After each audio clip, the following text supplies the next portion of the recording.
We know that there are two factors on which output of the economy depends. And these include the factors of production and the production function. There are two factors, you all remember, it is labor and capital, and we are assuming that the quantities of both of these factors are constant.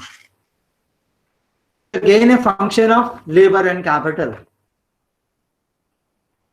And when this production function depicts constant returns to scale, the proportionate increase in output would be same as the proportionate increase in inputs. That means if we increase labor and capital by M, the output will also get increased by the same multiple, that is M. And here you will find the equation My is equal to F within bracket Mk, comma Ml.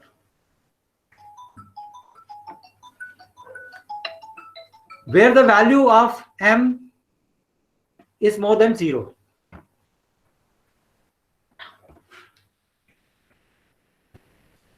Now, My is equal to F Mk Ml. That indicates we are increasing labor and capital by a multiple M, and the output gets multiplied by the same amount.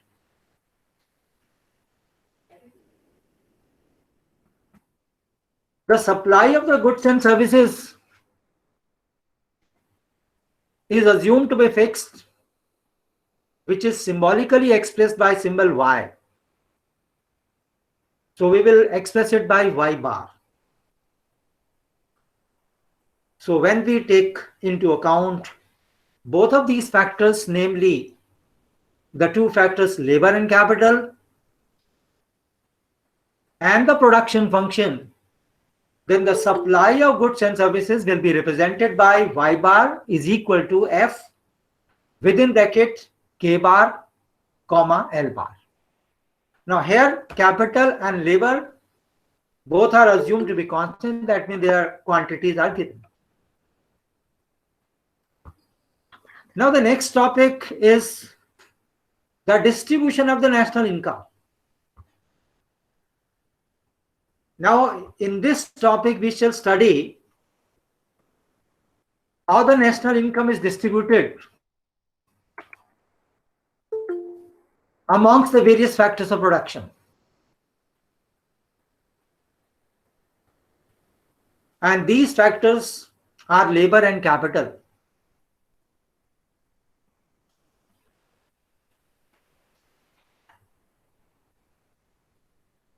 Here we all know that before discussing about the distribution of the national income, we should first be able to find out the equilibrium level of factor price. And we all know that the price of the factor is determined at the point where demand and supply forces intersect each other. So that means like any forces of demand and supply, the factor price is determined in the same manner. That means the point where demand and supply curves are intersecting each other, and this is shown in the figure 10.1, where supply curve has been shown as vertical curve parallel to y-axis. I've just indicated that we are assuming that the supply of factors is fixed. And as far as the demand for the factor is concerned, we all know that there is going to be more demand for the factor when the price comes down. So E in the figure is the equilibrium point where demand and supply for the factors intersect each other. Now we shall study about various decisions which have to be taken by the competitive firm. We all know that objective of the firm is to maximize the profit, which is given by the difference between revenue and the cost. And here revenue is given by the product of P and Y. P stands for the price at which we are selling the output, and Y is the output itself. As far as cost is concerned, there are two types of cost, labor cost and the capital cost. Labor cost is given by W multiplied by L. W indicates the base rate. L stands for the number of units of the labor. R stands for the rate of interest rate. K stands for the number of units of the capital used. So finally, profit is given by the difference of PY, WL, and RK.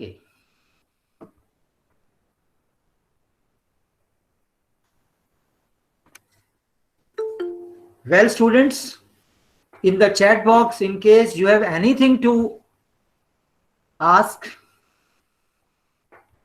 that means if there is any query, any doubt, you can write.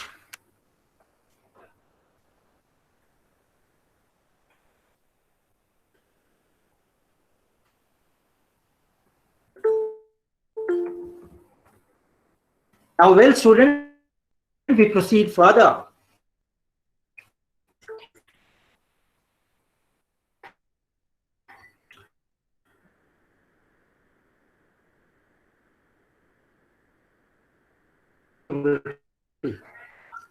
And there are two concepts of marginal productivities here, because there are two factors. One is labor, other is capital.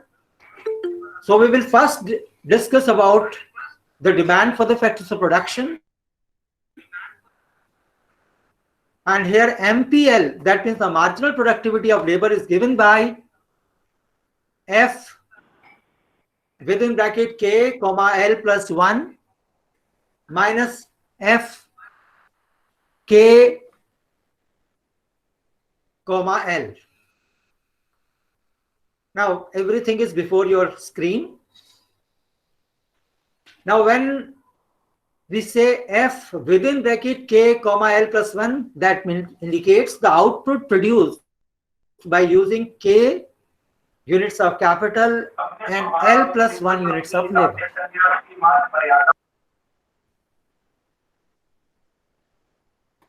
And F K, comma L indicates the output produced by K units of capital and L units of labor.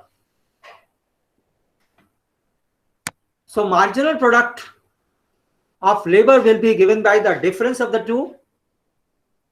You have all studied the concept of marginal productivity in the previous semester as well as in the 12th class. So here it would be addition to the production when one extra unit of the labor is employed. And accordingly, you can understand the equation which is before you.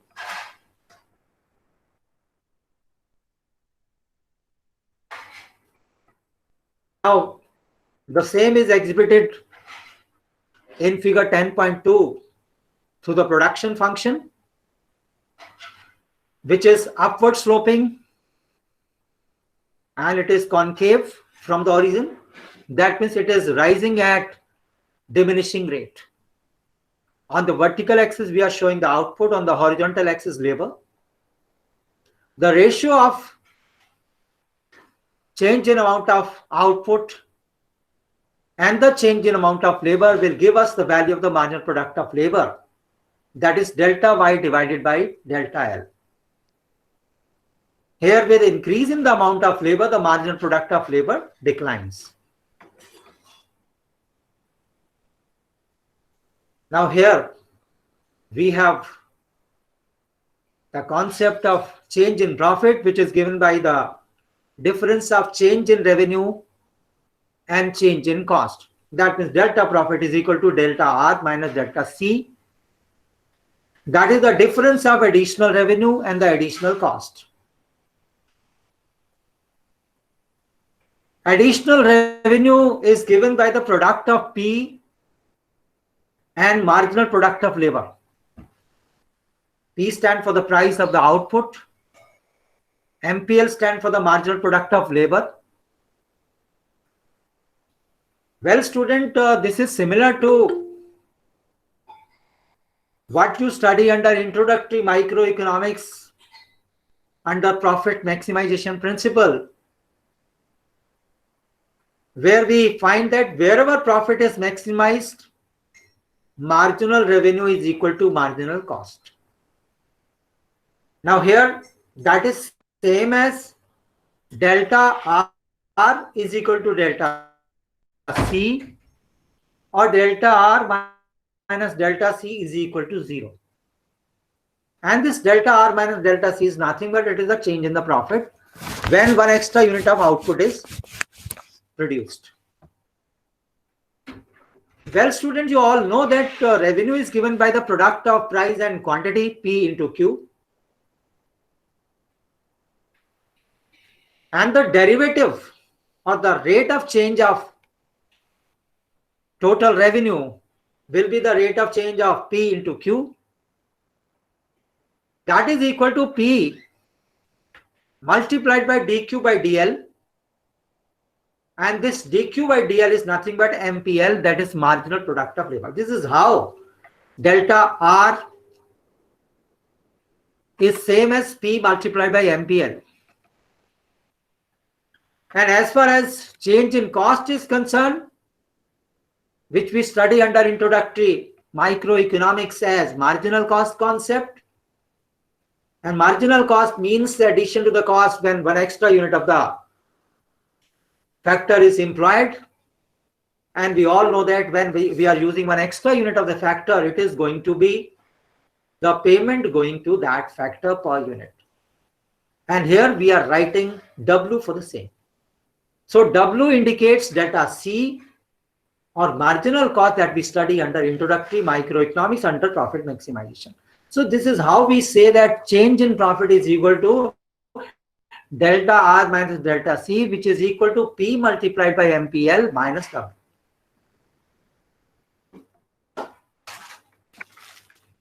And as far as profit maximization condition is concerned, that would require delta R minus delta C will be equal to 0, or delta profit is equal to 0, because this change in profit is found out when one extra unit of the product is sold in the market. So this is for 1 unit. So this is same as profit maximization condition that we study in the 12th class as well as in the previous semester. So when we say delta R minus delta C is equal to 0, this is same as saying P multiplied by MPL is equal to W. And that shows marginal product of labor is equal to W upon P, where MPL shows marginal product of labor. W indicates nominal wage rate. P indicates the price of the output. So the ratio W upon P is the real wage rate. So for equilibrium condition, marginal productivity of labor should be equal to the real wage rate.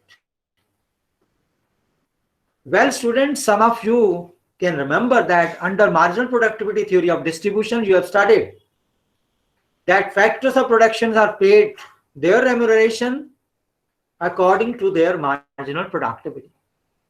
That means wage rate is decided by the marginal productivity. This is how we say the equilibrium condition for profit maximization when we are assuming labor as the factor will be MPL is equal to W by P, where we are assuming that other things are constant. The same is expressed through figure number 10.3, which is before you. That shows marginal product of labor, which is a downward sloping curve on the labor, or you can say more precisely, number of units of labor. There is going to be equilibrium when the number of units employed is equal to the wage rate. So marginal product of the labor is itself the demand for the labor cost. That means in case workers are given higher nominal wage rate, less number of workers will be coming. And in case the nominal wage rate declines, there is going to be more demand for the labor. So this is how we can say marginal product of labor curve is itself the demand for labor curve. The way I have explained for the labor, the same can be extended for other factor of production, that is capital, and this is how we can say MPK is equal to FK plus 1, L minus F within bracket K, L. That indicates the marginal productivity of capital is the addition to the output when one extra unit of the capital is being employed, L. So again here for profit maximization, the similar condition would be marginal product of capital would be given by rate of interest divided by price. So this equilibrium condition is similar to the previous condition that I explained for labor. MPL is equal to W divided by P.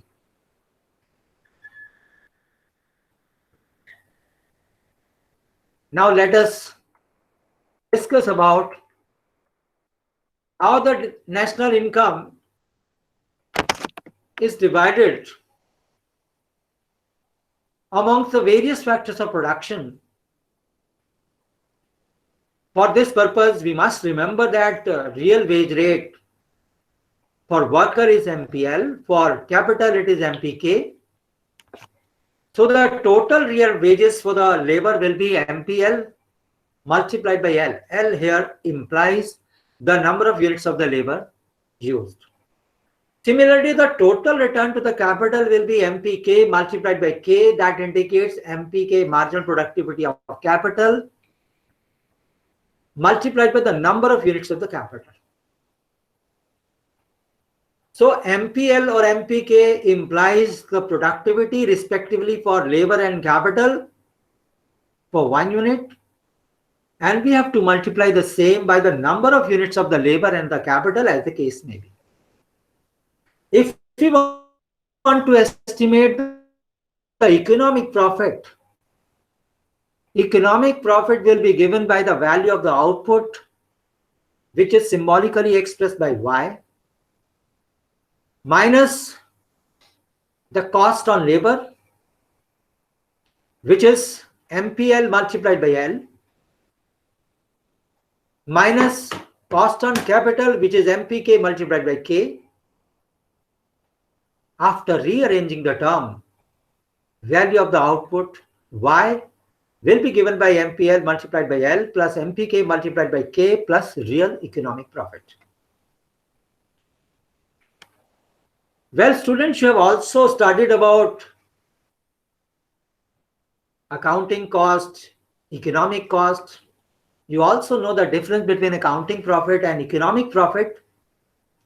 And we all know that accounting profit is always greater than economic profit. Because in the case of economic profit, we have to deduct both explicit as well as implicit cost. In the case of accounting profit, we deduct only explicit cost.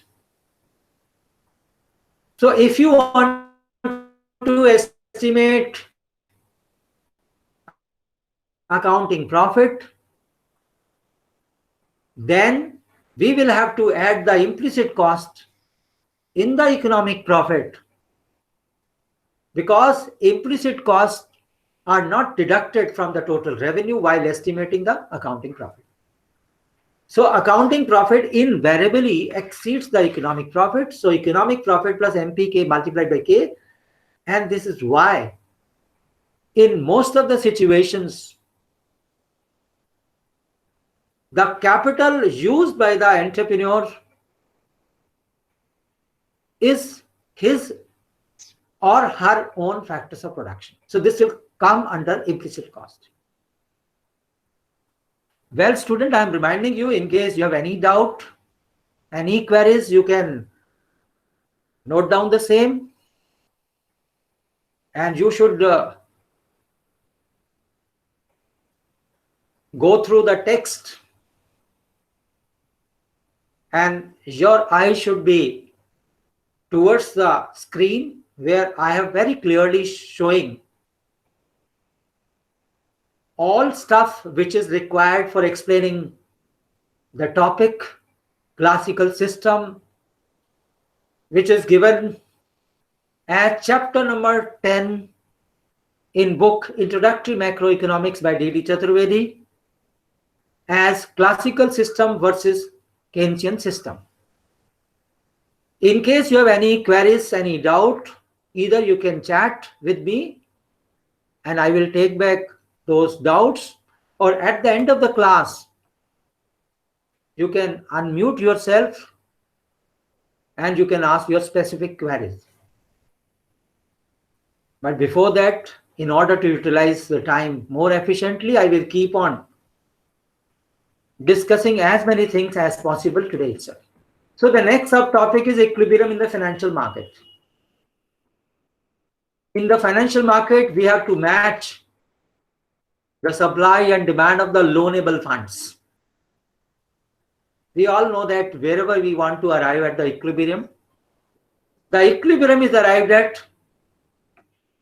through the market forces of demand and supply. So if it is financial market, so we will take into account the supply of the loanable funds and demand for the loanable fund.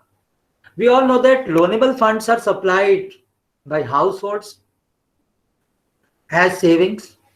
So saving will formulate or form supply of the loanable funds, whereas the demand for the loanable funds come from the investors. So investment will make us demand for loanable funds. Now here, national income identity, we all have studied y is equal to c plus I plus g. So if you deduct c and g from y, you will get I. So 10.1 equation before you on page number 179. Y minus c minus g is equal to y. And we all know that when we deduct consumption and government expenditure from the output, what we get is known as saving. So this equation number 10.1 can be rewritten as S is equal to I. We have started in one of the previous chapter that national saving comprise of private savings and public savings. Private savings is the difference of income, taxes, and consumption. Y stand for income, T stand for taxes. So when you deduct taxes from the income, you will get disposable income. So from this disposable income, when we deduct consumption, we will get private saving. So Y minus T minus C is private saving. Public saving is given by T minus G. T stand for the revenue of the government or receipts of the government, and G means the expenditure of the government. If you add private saving and public saving, you will arrive at the total saving, national saving, that is given by Y minus C minus G, which is same as S. Well, student, we have all assumed that output is constant, indicated by Y bar.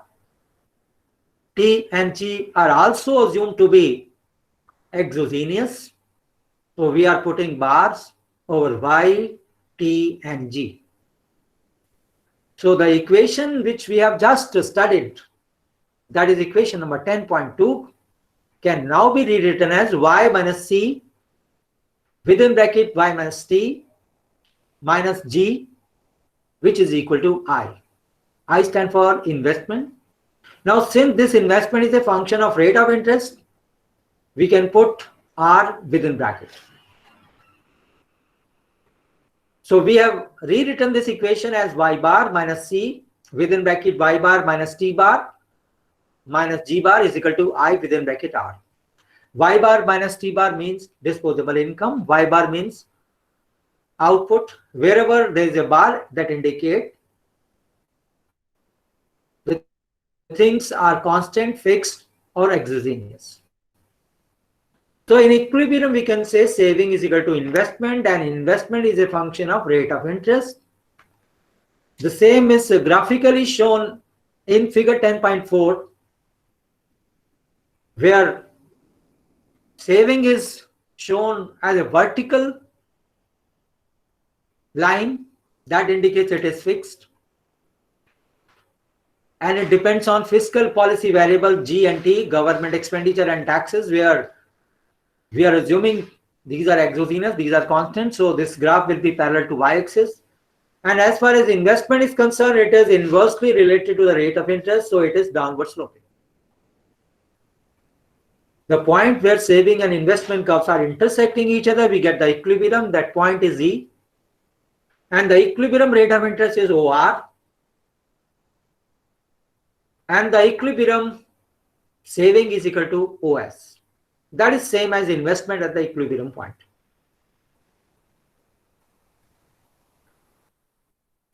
Now, through this analysis, we find that rate of interest is the price of the loanable funds, and this price of loanable funds is decided by supply of loanable funds, that is saving, and demand for loanable funds, that is investment. If the rate of interest is very low, the firm will invest more than what households want to save.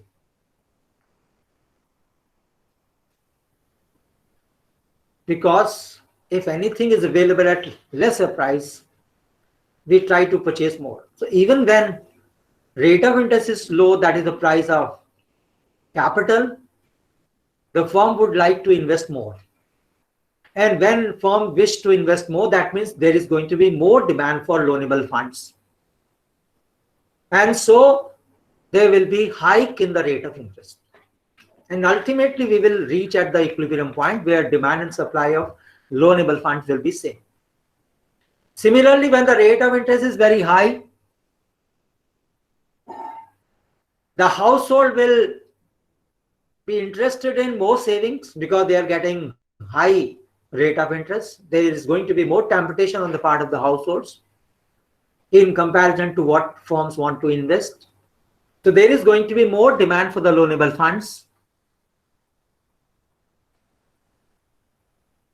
And in this situation, demand for loanable funds is less than the supply, and consequently, rate of interest in real term will come down. So ultimately, when there is equilibrium, saving and interest investment will be same. They will be intersecting each other. That means what household desire to save will be matching the desires of the firm to invest. Or in other words, the quantity of loanable funds demanded will clearly match the quantity of loanable funds supplied. In the next subtopic, we shall be discussing about the changes in the saving through a fiscal policy.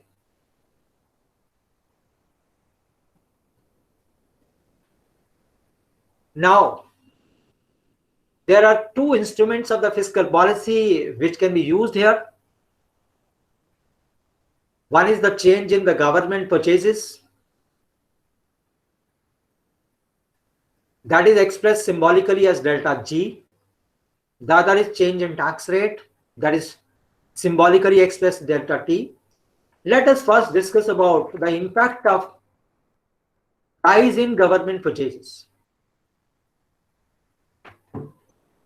Now, whenever there is increase in the government expenditure, it will have to be matched by the equal reduction in the investment. Or in other words, we can say the government purchases crowd out the investment. This seems to be some difficult concept, but when I explain this figure number 10.5, the things will be more clear to you.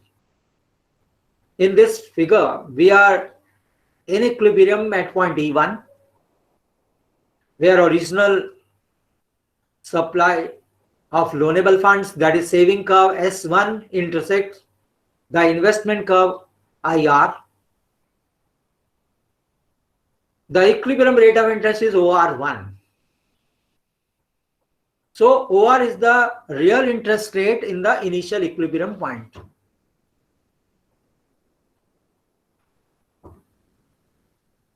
Now, due to increase or decrease in the saving, there is going to be shift in the supply of loanable funds.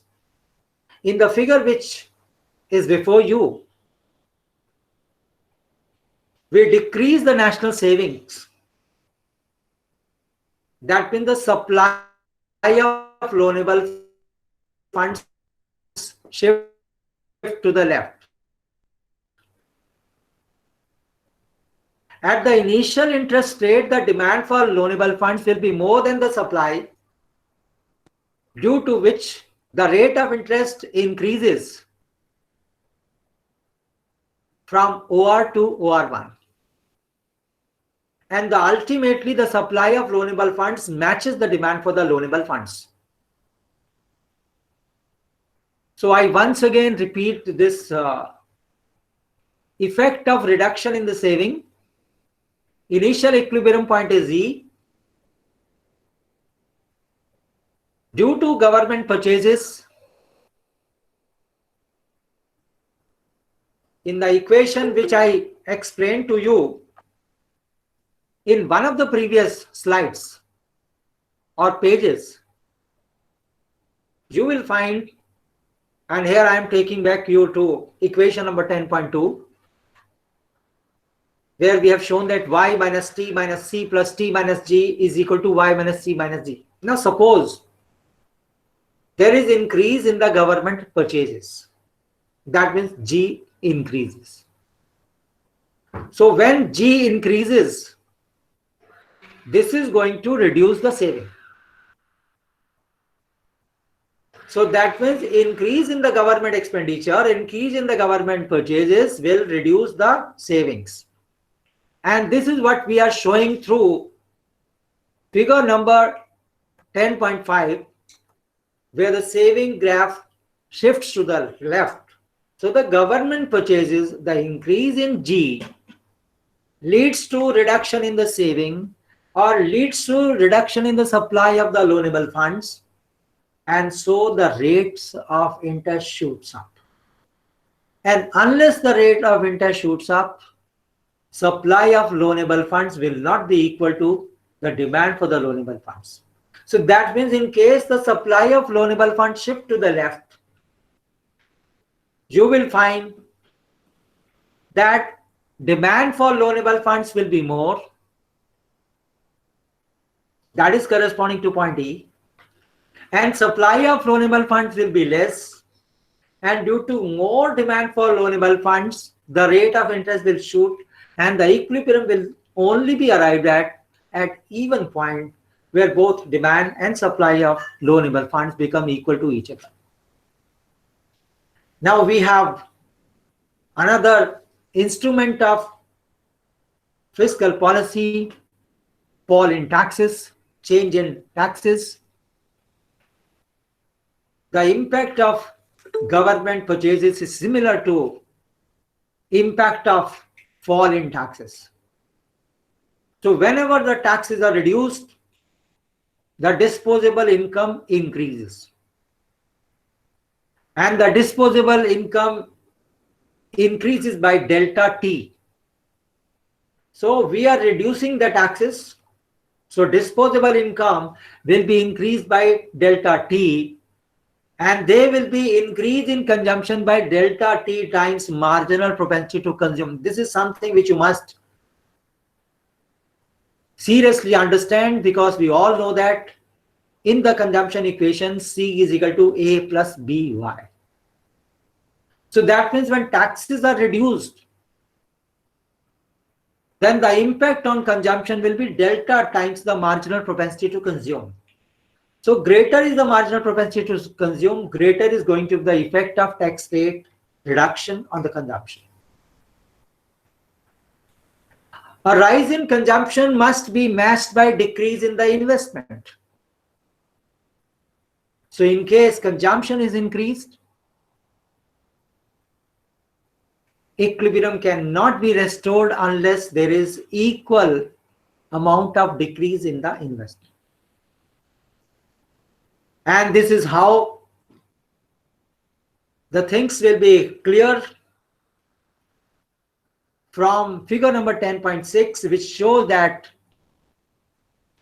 supply curve of loanable funds shift to the left, that increases the equilibrium rate of interest and crowd out the investment. Now, what is this term, crowd out investment? We know that whenever rate of interest rises,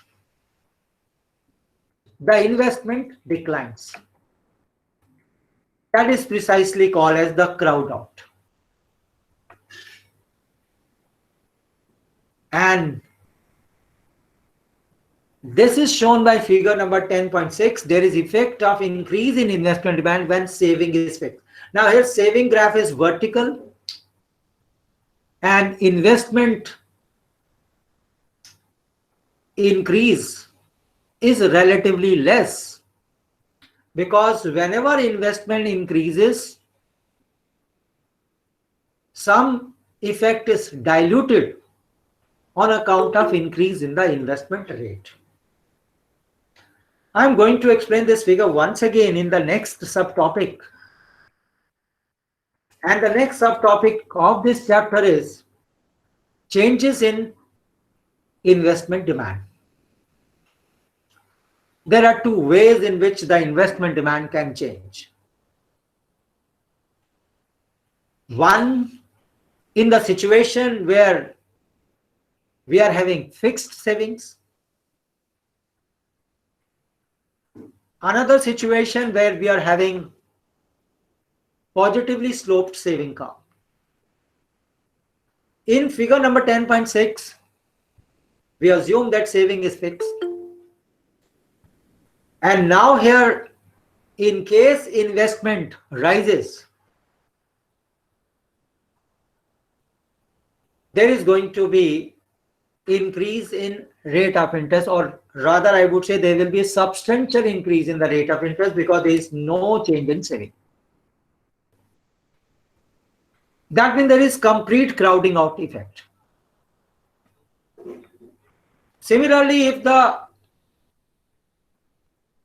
investment shift to the left or there is decline in the investment, there will be a substantial fall in the rate of interest.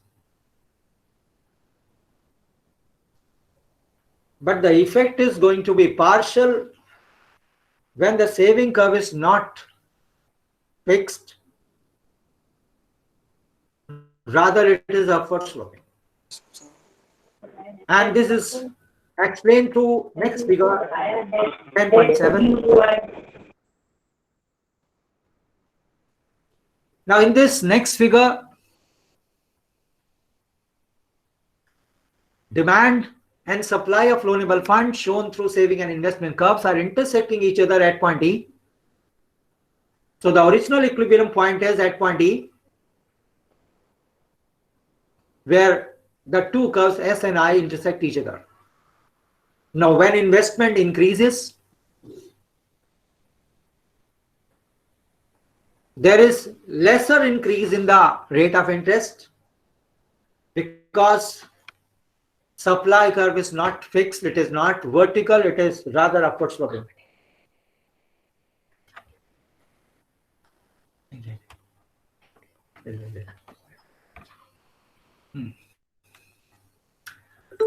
So well student, after the class I will take your feedback also, I will take back attendance also, which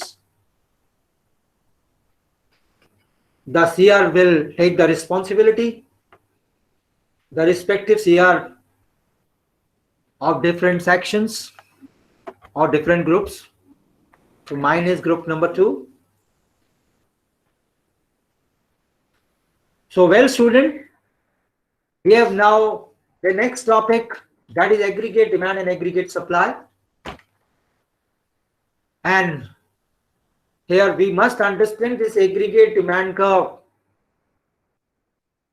is different from the demand curve that we study under microeconomics. And this aggregate demand curve shows inverse relationship between the price level and output level. Well, student, you may recollect that in the chapter on quantity theory of money, we have studied how classical aggregate demand curve is drawn. And you remember that the shape of classical aggregate demand curve is downward sloping and it is rectangular hyperbola.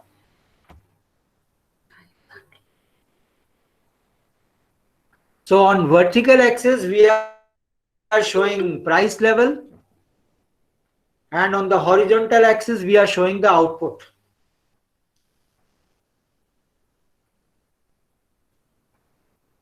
In the chapter on quantity theory of money, you have studied that MV is equal to PY. MV stand for the supply of money and PY stand for demand for money. I'm going to take into consideration that this is going to be first such interaction, and I'm not going to put too much pressure on you and taking into account your specific, and you can give your feedback through chat box, and if the same is not working, then you can give your feedback through WhatsApp so that we can take back your suggestion and come again with better, fruitful, productive, participative, interactive sessions. So let us complete this topic. MV stand for the supply of money, which is money in circulation, and the velocity of circulation, which is assumed to be constant. On the right hand side, we have P, the price level, Y stand for the output.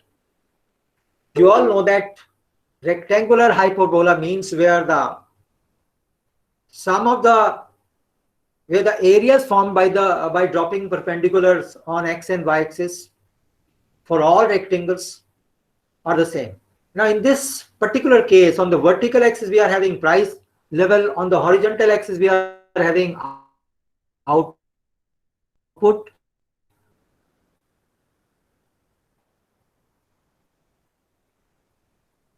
So if you take of the two, it is P into Y. And since P into Y is equal to MV, and we are assuming that quantity of money in circulation and velocity of circulation both are constant, so PY is constant. So the shape of this classical aggregate demand is again rectangular hyperbola, about which we have already studied. But we must also remember that the long run aggregate supply curve is vertical. And the reason is the quantity of output remains the same in the long run. So irrespective of the price level, quantity of output does not change. And this is the basic assumption of the classical model which we started today itself. Now, since output level will not change even with the change in the price level, so long run aggregate supply curve will be vertical parallel to y-axis. So this is shown in figure number 10.9. Price level is shown on the vertical axis and output is shown on the horizontal axis, and this will corresponds to full employment level in the case of classical model, because classical model assumes that economy always operate at full employment. So this is another important assumption of the classical model, due to which in this figure you will find Y bar that indicates constant level of output, and this is also full employment level of output, because Classical model assume full employment operation. And associated with this full employment level, whatever unemployment that we get,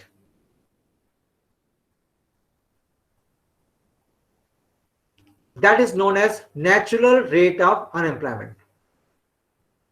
So natural rate of unemployment is that rate of unemployment that occurs due to friction in a normal labor market when labor market is in a state of equilibrium. So frictional unemployment means it is quite possible that workers may lose job for a couple of days when they are in search of another job. So they may remain out of job only for a very, very limited period. And that is called as natural rate of unemployment. Otherwise, we only operate at the full employment.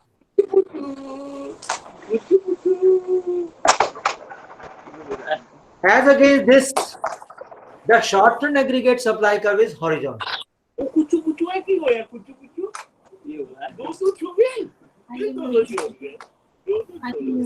Kindly mute, please.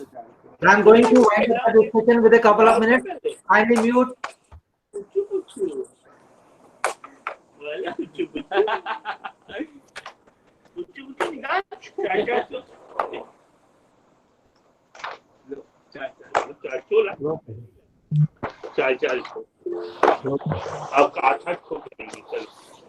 Oh shit. So I'm closing the meeting.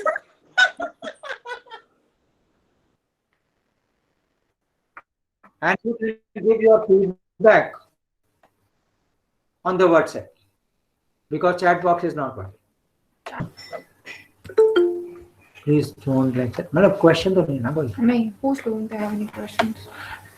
Have you any question? Any question from any student? नहीं करा. हाँ मतलब वो audio बंद कर. You can छोड़ दो. Any question from any student? CR is requested to take the attendance as I have already informed. Or I will take care that next time I will take into account whatever suggestion you have given, and in consultation with CR, I will decide the next class and appropriate time. So you can send your questions. I will take up your questions in my next class. Thank you so much.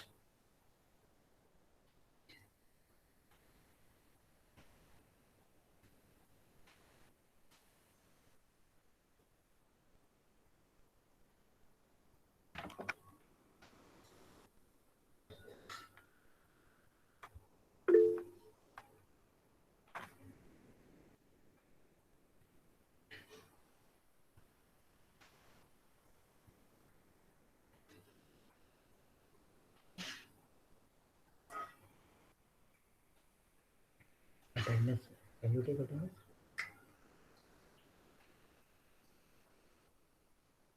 Yes, take.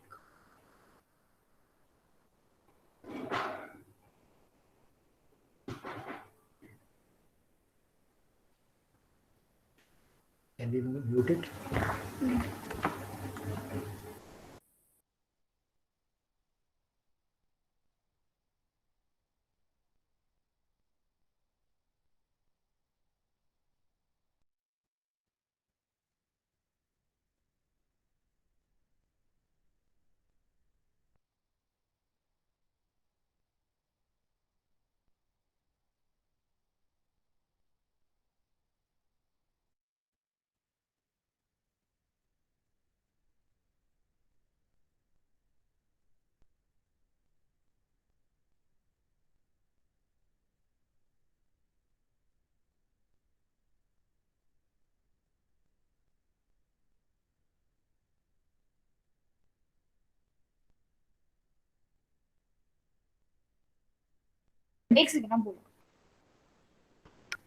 Thank you so much, student, for having patience hearing for this lecture. We will meet again at an appropriate time to be decided in consultation with your CR. And I will take into account all your suggestions. Thank you so much once again.